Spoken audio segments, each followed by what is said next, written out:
السلام علیکم ورحمۃ اللہ وبرکاتہ۔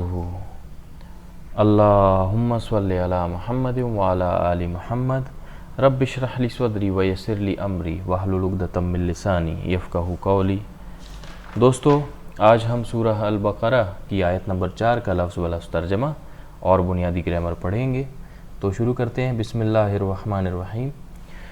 والذین یؤمنون بما انزل الیک وما انزل من قبلک وبالآخرۃ هم یوقنون۔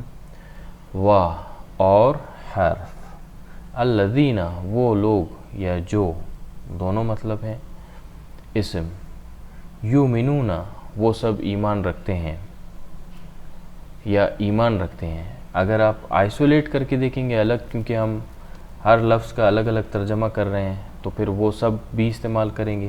کنٹینیوٹی میں دیکھیں گے تو کیونکہ پہلے جو استعمال ہو چکے ہیں وہ لوگ استعمال ہو چکے ہیں، تو دوبارہ نہیں ہوگا، ریپیٹیشن ہو جاتی ہے، ظاہر بات ہے۔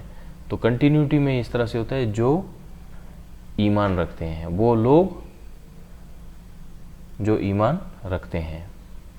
تو یہ ہے فعل مضارع معروف جمع مذکر غائب، باب افعال ثلاثی مجرد فی۔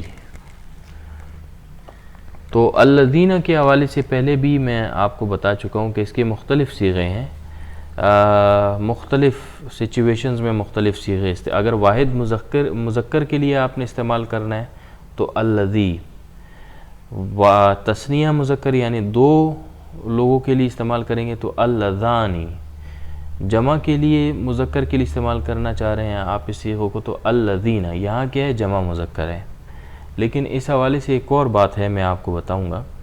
مؤنث واحد کے لیے آپ استعمال کرنا چاہ رہے ہیں تو اللتی، مؤنث تثنیہ کے لیے اگر آپ استعمال کرنا چاہ رہے ہیں یہ صیغہ تو اللتانی، اور مؤنث جمع کے لیے آپ اگر استعمال کرنا چاہ رہے ہیں تو یہ ہوگا اللتی۔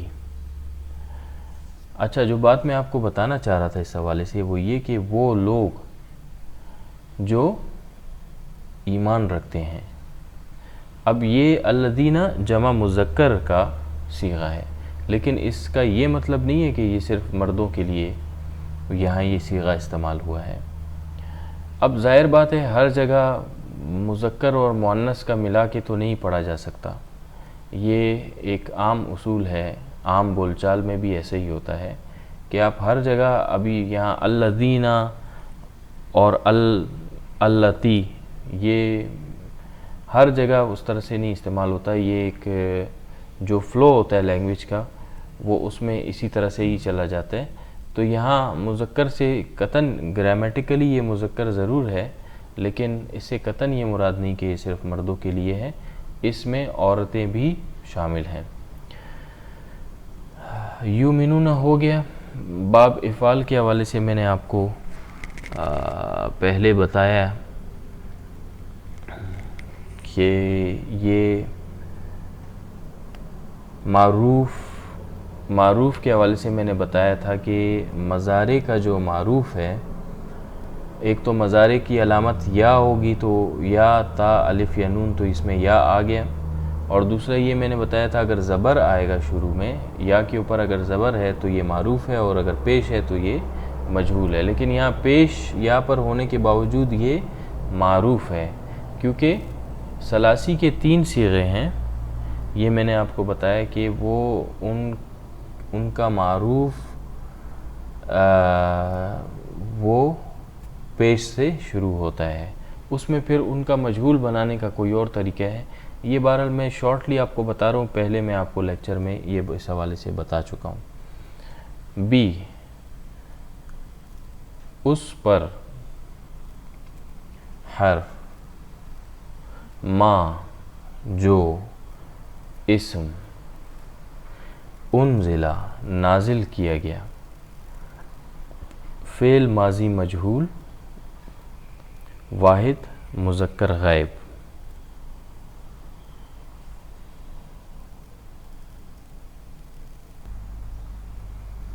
اچھا، یہاں میں ایک بات آپ کو بتانا چاہوں گا کہ میں نے جیسا کہ بتایا تھا کہ ثلاثی مجرد مزید فی اور رباعی کا تو ایک ہی باب ہے،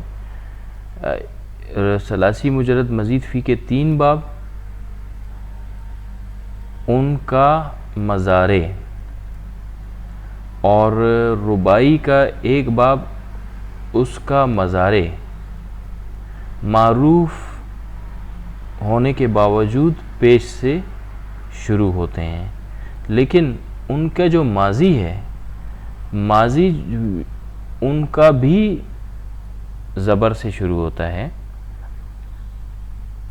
تو یہ جیسے ہے فعل یفعل، تو فعل کیا ہے؟ ماضی کا پہلا صیغہ ہے، آپ دیکھیں زبر سے شروع ہو رہا ہے، لیکن اس کا جو مضارع ہے یفعل، معروف ہونے کے باوجود یہ پیش سے شروع ہو رہا ہے. اسی طرح سے افعل یفعل، تو اس کا بھی جو ماضی ہے، ماضی زبر سے ہی شروع ہو رہا ہے، ماضی نارمل ہے، ماضی میں کوئی ایشو نہیں ہے، صرف جو اس کا مضارع ہے وہ معروف ہونے کے باوجود پیش سے شروع ہو رہا ہے. تو اسی طرح سے ہے فعل یفعل، تو یہ بھی اس کا جو ماضی والا جو صیغہ ہے وہ اسی طرح سے ہے، زبر سے ہے شروع ہو رہا ہے، اس کا جو مضارع والا صیغہ ہے وہ پیش سے شروع ہو رہا ہے. تو یہاں یہ آپ دیکھیں انزلہ، یہ پیش سے ہے لیکن مجہول ہے، یہ معروف نہیں ہے، مجہول کا جس طرح سے وہ میں نے آپ کو پرانا قاعدہ بتایا تھا، یہ ایکسیپشن میں نہیں ہے، یہ اس پرانے قاعدے کے تحت آپ دیکھیں یہ پیش سے شروع ہو رہا ہے، اس لیے لہٰذا یہ مجہول ہے.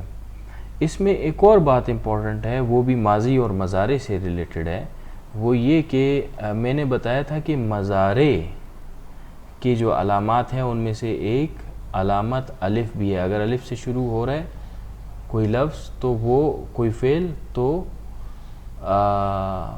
زیادہ تر چانسز یہ ہیں کہ وہ مضارع کا صیغہ ہے، لیکن یہ بھی تو الف سے شروع ہو رہا ہے، لیکن یہ مضارع کا صیغہ ہے نہیں، یہ ماضی کا صیغہ ہے. تو وہ مضارع کے حوالے سے میں نے بات کی تھی، یہاں یہ ماضی کا صیغہ ہے. یہ پوائنٹ جو ہے وہ امپورٹنٹ ہے، سمجھنے والے ہیں. تو یہ 3 تو ہو گئے اس کے ثلاثی مجرد کے مزید فی کے 3 ابواب، جن کا جو مضارع کے صیغے ہیں وہ پیش سے شروع ہوتے ہیں، اور پھر ان کا یہ معروف ہیں. ان کا مجہول بنانے کا ایک اور طریقہ ہے، وہ میں آگے جا کے آپ کو بتاؤں گا. اور اس کے علاوہ جو رباعی ہے، رباعی بھی جو ہے وہ رباعی کا بھی یہی معاملہ ہے. رباعی کا باب ہے فعلل یفعلل، تو اس کا بھی آپ دیکھیں جو مضارع کا صیغہ ہے، جو پہلا صیغہ مضارع کا جس سے شروع ہوتا ہے واحد مذکر غائب والا، وہ پیش سے شروع ہو رہا ہے. تو یہ چیز آپ جو ہے سمجھیے گا کہ ثلاثی مجرد مزید فی کے 3 ابواب کے مضارع، اور رباعی مجرد کا ایک ہی باب ہے، اس کا مضارع وہ معروف ہونے کے باوجود پیش سے شروع ہوتا ہے، اور ان کا مجہول جو ہے وہ بنانے کا طریقہ تھوڑا سا پھر مختلف ہو جاتا ہے. اس حوالے سے میں آپ کو پھر بعد میں بتاؤں گا کہ اس میں کیا اس کا طریقہ کار کیا ہوتا ہے. ابھی آگے بڑھتے ہیں. انزلہ فعل ماضی مجہول واحد مذکر غائب، یہ افعال. اب افعال کہاں سے پڑا؟ یہ جو ابواب ہیں ان کا جو مصدر ہے، باب کا نام مصدر سے ہوتا ہے، اس لیے یہ افعال ان کا مصدر ہے، اس لیے ہم کہتے ہیں کہ یہ اس باب سے ہے، الا کی طرف حرف. اچھا، ماں کے حوالے سے یہ جو لفظ استعمال ہوا ہے، یہ نیچے میں نے نوٹ بھی لکھا ہوا ہے کہ ماں کا ترجمہ اگر نو نہیں ہے حرف نفی ہوگا، اگر ماں کا ترجمہ کیا ہے تو اسے حرف استفہام کہیں گے، اور اگر ماں کا ترجمہ وہ چیز جو کچھ جس کو ہے سے کیا جاتا ہے تو اسے اس میں موصول کہیں گے.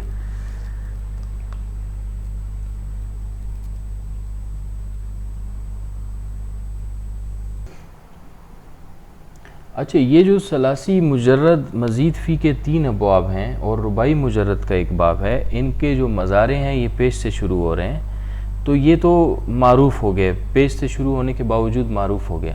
تو آپ کے ذہن میں سوال یہ پیدا ہوگا کہ ان کے پھر مجہول کا صیغہ پھر کیسے بنایا جائے؟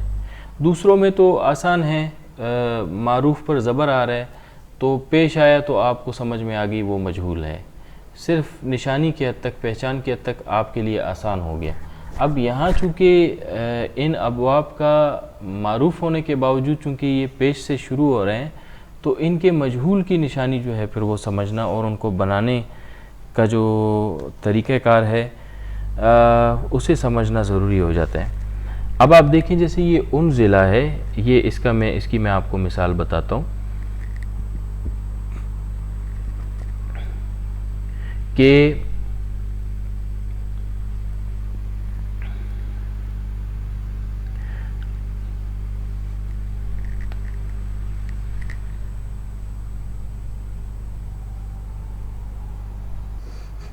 چلیں اسے ہم آگے کرتے ہیں بعد میں، فی الحال ہم اس ترجمہ کو لے کر آگے بڑھتے ہیں۔ یہاں تک ہو گیا والذین یؤمنون بما انزل الیک کا آپ اسم و اور حرف، ما جو اسم موصول، انزلہ نازل کیا گیا، فعل ماضی مجہول، واحد مذکر غائب، باب افعال، ثلاثی مجرد مزید فی۔ آپ صرف یہ سمجھ لیں کہ یہ فعل ہے، اور جیسے کہ میں نے اس کی نشانی بتائی تھی کہ اگر شروع میں پیش ہو تو وہ مجہول کا صیغہ ہوگا، اگر پیش سے شروع ہو رہا ہو تو یہ آپ دیکھیں پیش سے شروع ہو رہا ہے اس لیے مجہول کا صیغہ ہے۔ من سے حرف، نہ نام ہے نہ اس میں کسی کام کا ذکر ہے تو حرف، قبلی پہلے اسم۔ اچھا ایک چیز میں نے بتایا تھا، حرف جر جو ہیں یہ من بھی ہے، تو یہ کچھ خاص حروف ہیں، ان کے بعد جب بھی کوئی لفظ استعمال ہوگا تو وہ اسم ہوگا، یہ علامات اسم میں سے ہے۔ تو قبل آپ چونکہ من کے بعد آیا، من کے بعد ہمیشہ اسم ہی آئے گا تو اس لیے قبل اسم ہے، کا آپ اسم، یا اس میں ضمیر کہہ لیں، و اور حرف، بی پر حرف، ال اس کا ٹرانسلیشن نہیں ہے، لیکن یہ آگے آنے والے اسم کی جو ہے اس کو خاص کر لیتا ہے، اس کے معنوں میں خاصیت پیدا کر لیتا ہے۔ یہ آخرہ جو آگے آنے والا جو اسم ہے اس کا پارٹ اینڈ پارسل ہے اس لفظ کا، آخرت اسم، ہم وہ سب اسم، یوقنون یقین رکھتے ہیں، فعل مضارع معروف جمع مذکر غائب۔ اچھا یہ باب افعال سے آپ دیکھیں یہ مضارع ہے، اور مضارع میں معروف ہے، لیکن معروف ہونے کے باوجود پیش سے سٹارٹ ہو رہا ہے، یہ وہی وہ ہے جو میں نے آپ کو بتایا تھا، ثلاثی مجرد مزید فی کے 3 ابواب، اور رباعی مجرد کا جو باب ہے اس کا جو مضارع ہے وہ معروف ہونے کے باوجود پیش سے شروع ہوتا ہے۔ اچھا یہاں میں اب آپ کو ایک بات بتانا چاہوں گا کہ یہ پیش سے شروع ہو رہا ہے، معروف ہے، تو مجہول پھر کیا ہوگا؟ مجہول بھی تو پیش سے شروع ہوتا ہے، تو یہ جو ثلاثی مجرد کے 3 باب ہیں اور رباعی مجرد کا ایک باب ہے، ان میں جب یہ پیش سے شروع ہو رہا ہے تو ان کے مجہول کی پہچان کیا ہوگی، اور مجہول پھر کس طرح سے بنایا جائے گا؟ دوسرے تو جو ہیں ثلاثی مجرد ہو گیا، اور ثلاثی مجرد مزید فی کے جو دوسرے ابواب ہیں ان کا تو آپ کو کلیئر ہے کہ سمپل سے زبر ہے تو معروف ہے، پیش سے شروع ہو رہا ہے تو وہ مجہول ہے۔ ان میں جو تھوڑی سی کنفیوژن ہے اس حوالے سے میں آپ کو اس کے کنورژن کے حوالے سے میں آپ کو بتاؤں گا کہ ایک تو یہ کہ جو ان کا اب مضارع ہے اس کا جو پہلا صیغہ ہوگا، یعنی کہ جس سے سٹارٹ ہوتا ہے، یہ ہے واحد مذکر غائب، وہ صیغہ آپ نے لینا ہے، جیسے یوقنون کا واحد مذکر غائب کا صیغہ کیا ہے؟ یوقنون۔ تو اب آپ نے کرنا کیا ہے، یہ یوقنو آپ کے پاس آ گیا. سب سے پہلے یہ ہے کہ جو آخری حرف ہے، حرف کو ویسے ہی رہنے دینا ہے. آخری حرف کیا ہے، یوقنو، نو. تو نو جو ہے وہ ویسے کا ویسا رہے گا. آخری حرف سے پہلے حرف پر زبر لگا دیں. تو یوقنو تھا، نون سے پہلے قاف آ رہا ہے، تو قاف پر کہہ رہے ہیں کہ زبر لگا لیں. تو یقینو تھا، قا ہو گیا، یوقنو، یوقانو. تو یہ آپ نے کرنا ہے. آپ کے پاس کوئی بھی لفظ آئے اس کو آپ نے اس طرح سے ٹریٹ کرنا ہے مجہول بنانے کے لیے، اور علامت مضارع پر پیش لگا دیں. وہ پہلے سے پیش لگا ہوا یو اس پر پہلے سے، تو یہ ہو گیا یوقنو، یوقنو. اور یہ اس کے یوقنون کا جو کے برابر جو مجہول کا ٹرم ہے وہ پھر کیا ہوگا، وہ ہوگا یوقنون، یوقنون، یوقنون. یہ اس کا مجہول ہو جائے گا. تو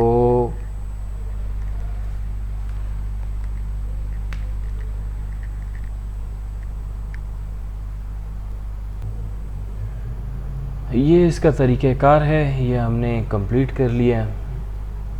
پوری آیت کو